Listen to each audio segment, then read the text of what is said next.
오늘은 성령 강림후 20번째 주일인데요. 우상의 탄생이라는 제목으로 말씀 함께 나누겠습니다. 우리가 흔히 인기가 많은 우리 가수들을 영어로 아이돌이라고 부르는데 아이돌이 우상이라는 뜻입니다. 젊은이들의 우상 이렇게 표현하죠.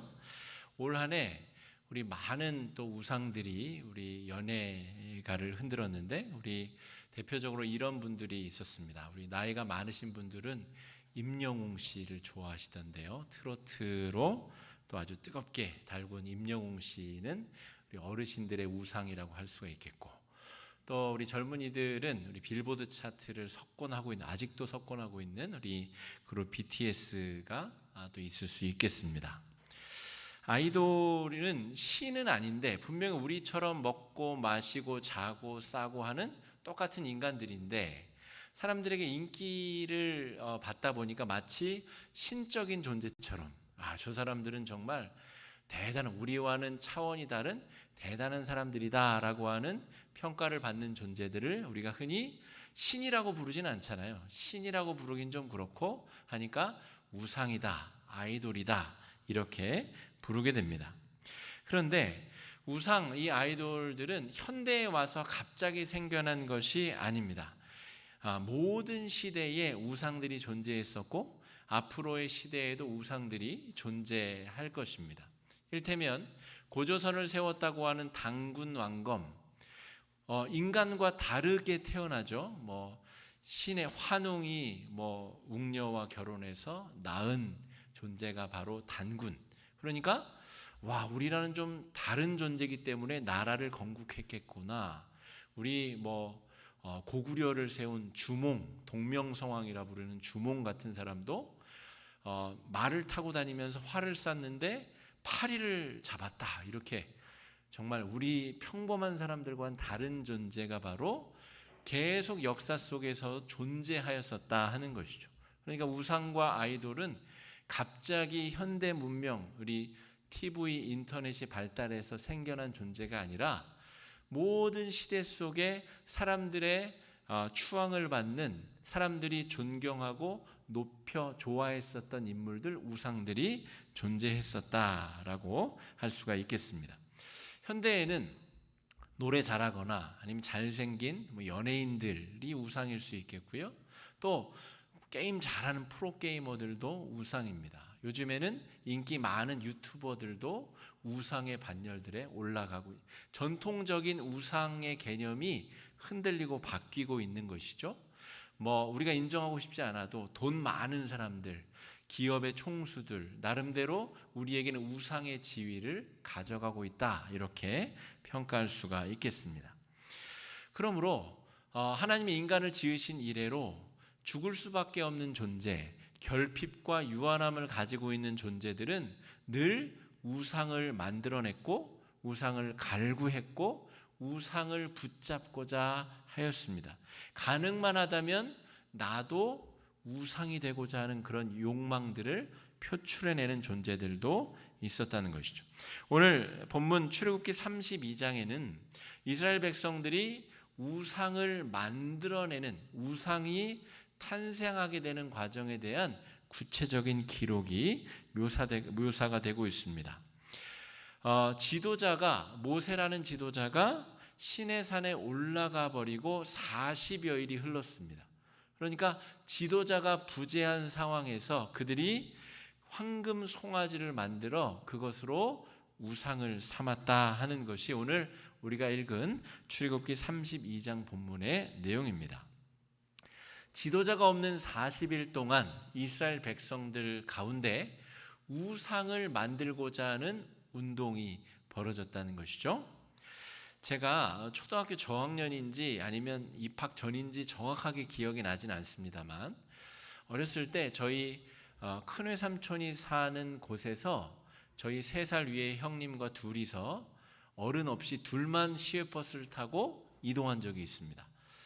가평에서 버스를 탔는데요. 가평에서 아마 기억에는 우리 큰 삼촌이 버스 기사한테 잘 부탁을 했겠죠. 얘네들 절대 내리지 못하게 하고 저 상봉시외 버스 터미널에서 내리게 해주십시오. 그렇게 한 것 같아요. 그리고 저희 어머니는 이제 터미널에서 기다리고 있고 애들만 이제 버스를 태워서 보낸 거죠. 그런데 그때가 언제입니까? 제가 초등학교 저학년이나 들어가기 전이니까 그때의 선명한 기억이 아직도 남아 있습니다. 그때 불안한 마음, 언제 내려야 되지? 사람들이 막 내리고 타고 하는데 우리는 도대체 언제 내려야 되나? 우리는 엄마를 만날 수 있을까라고 하는 불안감이 아직까지 생생하게 기억이 납니다. 앞에 그 버스기사 바로 앞에 앉혔겠죠. 버스기사가 챙겨야 되니까 버스기사 옆에서 바로 앞에 가던 버스가 어른어른 하던 그 모습이 아직도 기억이 납니다. 그러니까 불안이라고 하는 힘이 얼마나 강력하게 우리를 조종할 수 있는가. 지도자를 잃어버린 이 군중 40일 동안 지금 지도자 없이 헤매고 있는 상황에서 뭐라도 붙잡고 싶은 마음으로 금송아지 우상을 만들고 있다 하는 것이죠. 그런데 그렇게만 보기에는 앞쪽의 말씀을 읽어보면 개연성이 좀 떨어지는 상황이 전개가 됩니다. 출애굽기 19장 18절로 19절 말씀 한번 같이 읽어보겠습니다. 시작. 시내산에 연기가 자욱하니 여호와께서 불 가운데서 거기 강림하심이라. 그 연기가 옹기가마 연기같이 떠오르고 온 산이 크게 진동하며 나팔 소리가 점점 커질 때에 모세가 말한즉 하나님이 음성으로 대답하시더라.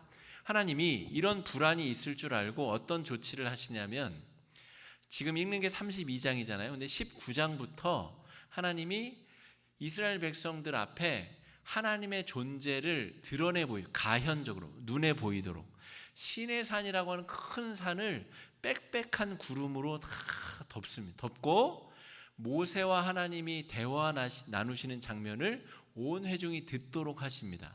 그리고 나서 며칠 뒤에는 또 70인의 장로들과 아론과 모세가 같이 올라가서 또 하나님의 현존을 목격하는 것을 온 회중이 산을 바라보면서 경험하게 한다는 것이죠. 그런 일이 몇 차례 있은 이후에 모세야 너만 올라와라. 그래서 하나님이 지금 대화를 나누고 계시는 것이죠. 그러면 왜 40일이나 걸렸을까?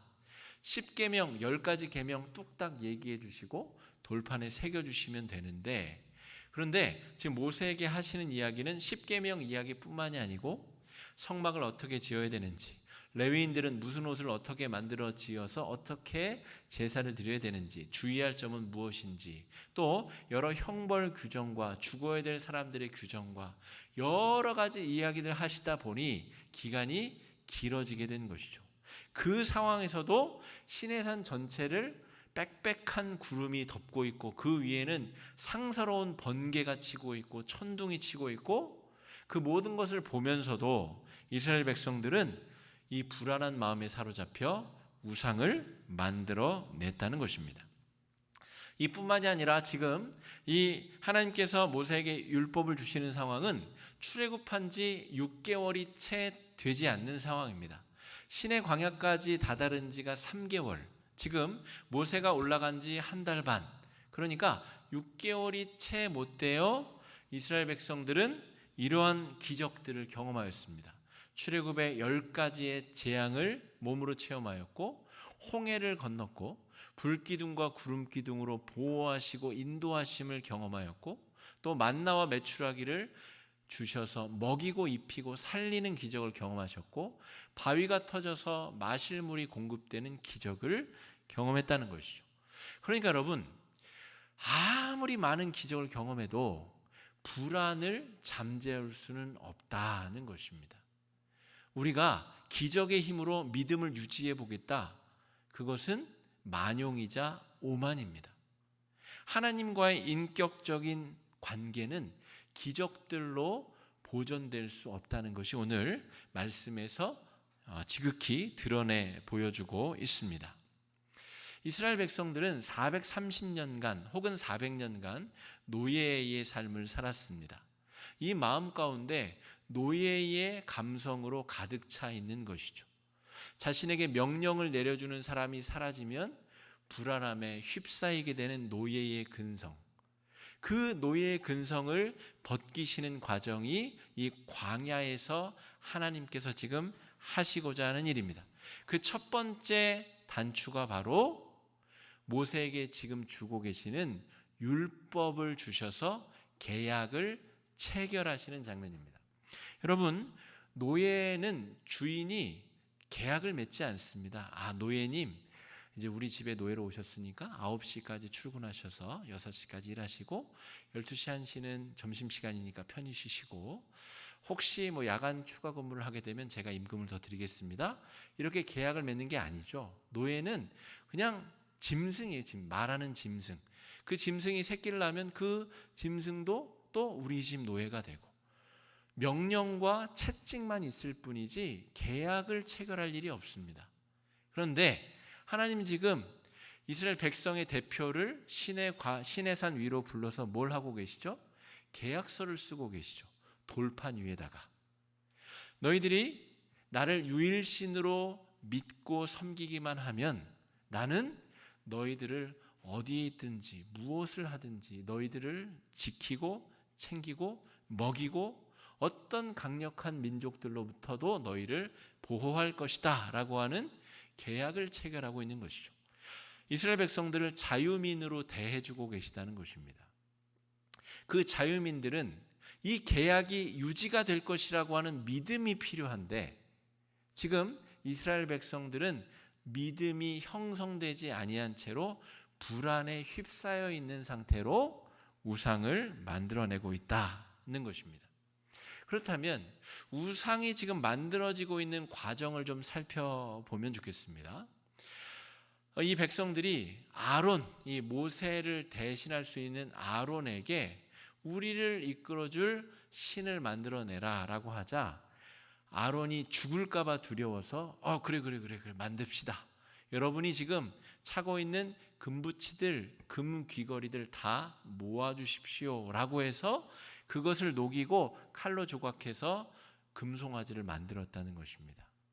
이 금부치가 무엇이냐? 노예였다면서요. 노예가 무슨 금부치가 어디 있습니까?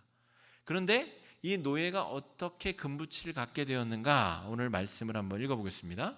출애굽기 3장 21절로 22절 한번 같이 읽어보겠습니다. 시작. 내가 애굽 사람으로 이 백성에게 은혜를 입게 할지라. 너희가 나갈 때에 빈손으로 가지 아니하리니 여인들은 모두 그 이웃 사람과 및 자기 집에 거류하는 여인에게 은폐물과 금폐물과 의복을 구하여 너희의 자녀를 꾸미라. 너희는 애굽 사람들의 물품을 취하리라. 이스라엘 백성들이 출애굽할 때 하나님이 그 노동 임금의 대가를 금부치 은부치로 다 애굽 사람들에게 강제로 받게 했다는 거죠. 거의 뺏었다고 하는 게 맞습니다. 왜냐하면 지금 10가지 재앙, 장자까지 다 죽고 나자 이제는 정신이 어벙벙해서 지금 재물이고 뭐고 이게 중요한 게 아닌 상태로 거의 애굽인들의 장신구를 강탈해 온 상태입니다. 여러분, 노예들이 아무도 봐주지 않는 광야에서 금장신구를 하고 있어요. 굉장히 우스꽝스러운 모습이겠죠? 그런데 노예는 절대로 평생토록 장신구를 할 일이 없습니다.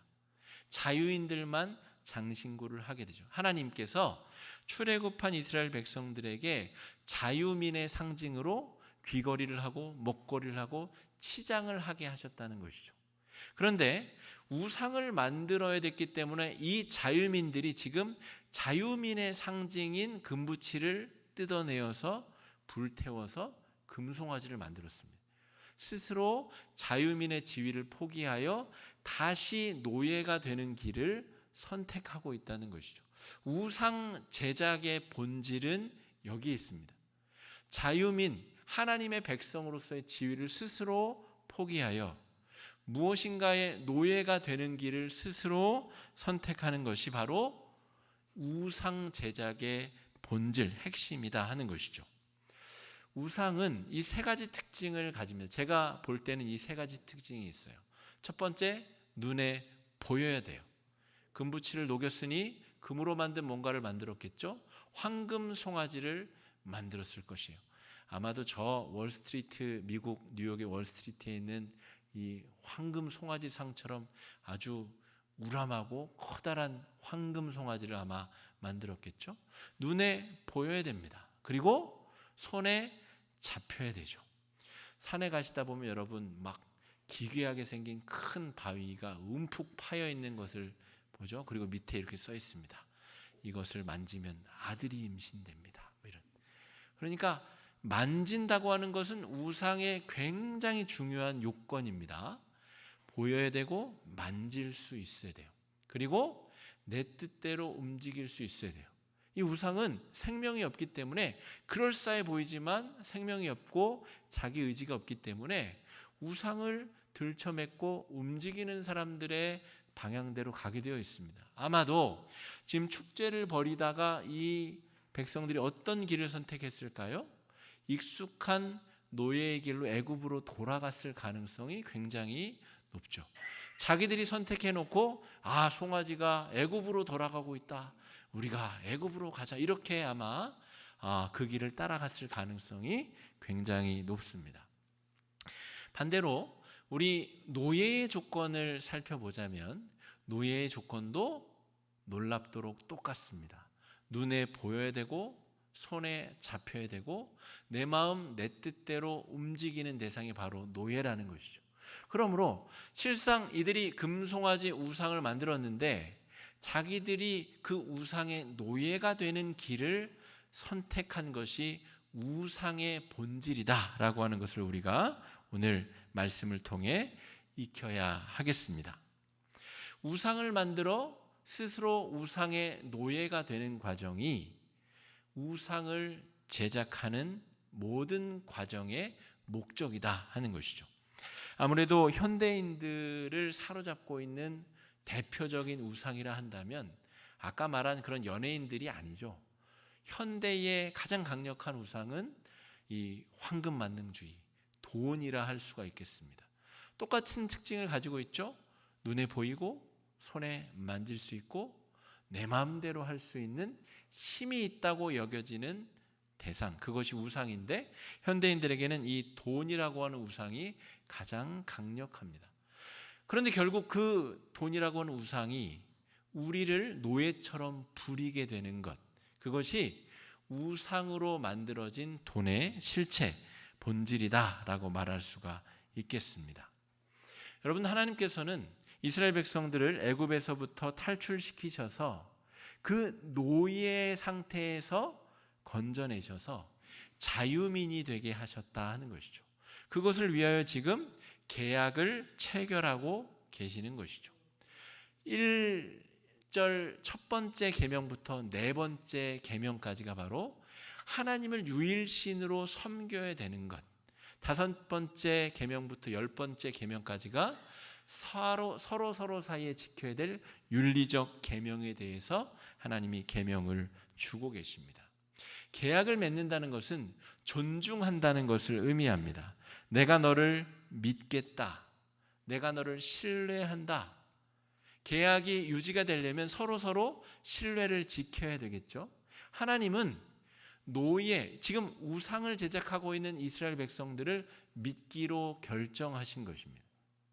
이스라엘 백성들이 이제 하나님을 믿기만 하면 되는데 그들의 마음 상태는 아직 그 단계에 이르지 못한 것이죠. 찰스 하츠온이라고 하는 미국의 저명한 신학자는 자신의 신학을 통해 하나님이 어떤 분이신가, 하나님은 성경을 곰곰이 살펴보니 민주적 지도자이시다, 이렇게 정의를 내렸습니다. 그분은 말 안 들면 막 천둥 내리치고 번개 내리치고 막, 물론 이제 악인들에 대해서 하나님이 지진을 내셔서 막 땅속에 삼키기도 하시고 그런 모습이 있으시지만 하나님께서 전반적으로 성경을 통해 보여주시는 하나님은 어떤 분이신가 하면 이 찰스 하츠온이라는 신학자는 하나님은 끊임없이 하나님의 백성을 설득하시고 그들을 다시금 회개시키고 다시금 자유인의 본질을 자각하게 해서 하나님의 백성으로 살아가게 하기 위해 끊임없이 설득하는 민주적 지도자다, 이렇게 정의를 내렸습니다. 하나님이 자기 말 안 들면 막 쓰나미 일으키고 막 재난을 일으키고, 지금 코로나 전국에서도 하나님이 어떤 분이신가에 대해서 잘못된 이미지를 가지고 계시는 분들이 있습니다. 하나님 이 세상 사람들을 자기 뜻대로 조정하기 위해서 하나님이 막 질병도 내리고, 막 하나님이 굳이 뭐 하러 그렇게 하시겠습니까? 하나님께서는 인간들이 이렇게 환경을 파괴할 만한 죄를 지을 수 있는 자율성마저도 허락하시고, 그 죄의 결과로 환경이 파괴되고 바이러스가 창궐하게 되는 것까지도 하나님께서 허락하시는, 하지만 끊임없이 인간들이 회개케 하셔서 스스로 노력하여서 망가진 자연을 회복시키고, 남북관계, 이 어그러진 관계도 다시금 회복하여 통일의 시대로 만들어 나갈 수 있도록 우리로 하여금 움직이게 하시는 하나님, 우리로 설득하게 하기 위하여 우리 가운데 임하신 하나님, 그 민주적 하나님에 대한 그림을 이 신학자는 우리에게 설명하고 있습니다.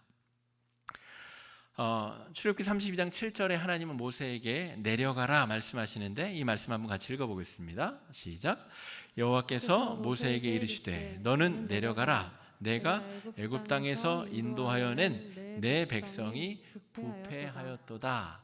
이 이후의 말씀이 어떻게 진행되냐면, 하나님께서 야 모세야, 다 쓸어버리고 너의 자손들을 세워서 다시 나는 시작하고 싶다 라는 뜻을 비추십니다. 그러자 모세가 뭐라고 반응하냐면, 하나님 절대 안 됩니다.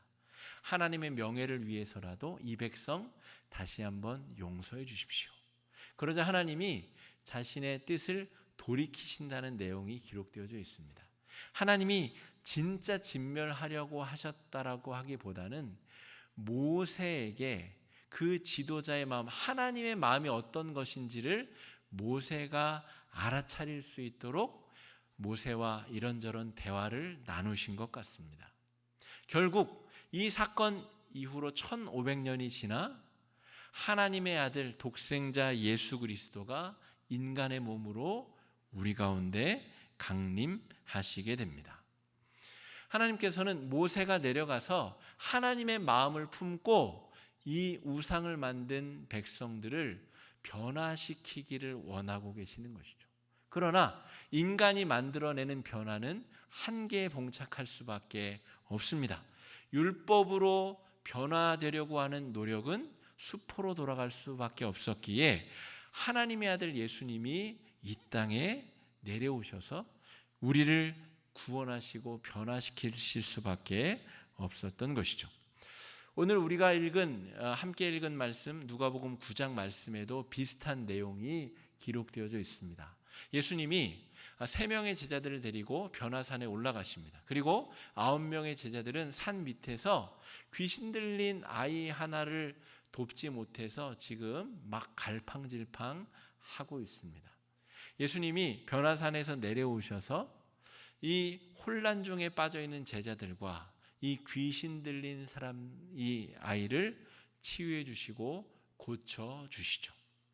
여러분, 우리가 살아가는 이 시대에는 수많은 혼란과 마귀들림과 고통과 절망에 시달리는 사람들이 많이 있습니다. 자기 나름대로 우상들을 만들어내어 그 위기를 극복해내려 하는 사람들이 우리 주변에 너무나 많다는 것이죠. 여러분, 우리는 하나님의 자유로운 백성, 하나님의 자녀로 부름받은 하나님의 백성들입니다. 하나님께서 부르셨고 하나님과 계약을 맺었고 하나님의 백성으로 살아가고 있는 사람들이죠. 모두가 처해 있는 이 불안한 시대에 우리는 다른 태도로 하나님 앞에, 사람들 앞에 서야 될 줄로 믿습니다. 마치 예수님께서 변화산에 내려오셔서 고통 가운데 있는 사람들을 구원하신 것처럼 이미 하나님의 자유를 경험한 우리들이 이 세상 속에 나아가서 자유민의 기쁨과 하나님의 백성된 자유함과 기쁨을 전하고 나눌 수가 있어야 되겠습니다. 우리는 전례 없는 이 불안의 시대를 살고 있습니다. 우리나라는 이 코로나가 그래도 비교적 잡히고 있는 분위기인데 유럽만 해도 이미 국가 방역의 수준을 넘어버렸다라고 사람들이 평가합니다. 하루에만 몇만 명씩 감염자가 속출하고 있고 방역 당국이 통제할 수 있는 수준을 이미 넘어버렸다 하는 것이죠. 전 세계적인 이런 어려움 가운데 많은 사람들은 이 불안을 없애기 위하여 끊임없이 저마다의 우상들을 만들어낼 것입니다. 여러분, 하나님의 백성들도 그들과 똑같은 결정들을 할 수는 없습니다. 이 불안한 시대에 우리를 애굽에서 탈출시키셔서 하나님의 자녀 삼으신 하나님의 그 거룩함 안에 머물 수 있어야 되겠습니다. 하나님이 어떤 분이신가에 대한 믿음 가운데 우리는 올바로 설 수 있어야 되겠습니다. 불안함이 가득한 이 시대 속에서 그리스도인들은 희망의 빗줄기를 사람들에게 전할 수 있어야 되겠습니다. 하나님의 백성된 자유함과 기쁨으로 소망을 전할 수 있는 사람들이 되어야 하겠습니다. 다가오는 한 주간도 불안하고 두려운 시대 속에서 믿음으로 승리하실 수 있는 성도님들 되시기를 주님의 이름으로 축복합니다. 이 시간에 말씀 의지해서 함께 기도하시겠습니다. 기도하실 때 주님, 우리도 세상 사람들처럼 똑같이 불안해하고 똑같이 믿을 만한 것들을 우상으로 만들며 어리석게 지내고 있는 것은 아닙니까? 주님, 우리도 주님 금송아지를 만들어 내 맘대로 그것을 움직이며 그것이 하나님이다 그렇게 여기며 우상을 만들며 살고 있는 것은 아닙니까? 주님, 우리를 불쌍히 여겨주시고 하나님과의 거룩한 믿음 가운데, 하나님과의 거룩한 관계 가운데 이 어두움을 이기며 나아갈 수 있게 하는 시간에 마음을 합쳐 함께 기도하며 나아가겠습니다. 기도하겠습니다.